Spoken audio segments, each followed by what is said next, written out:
Hinihikayat ng Pilipinas ang mga French company na mamuhunan at palawakin pa ang kanilang operasyon sa bansa.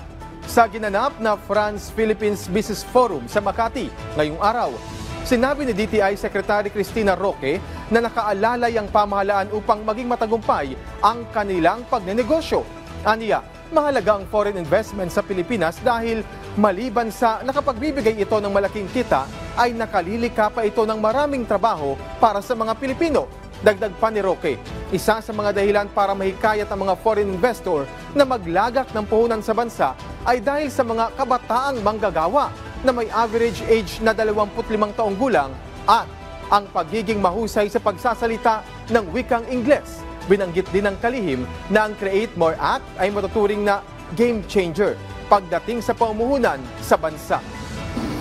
I strongly encourage French companies who have yet to enter the Philippine market to explore the vast opportunity that we offer. And to those already here, I extend a warm invitation to expand your operations further. The Department of Trade and Industry will always be here to assist you as best and as aggressive and as quickly as we can.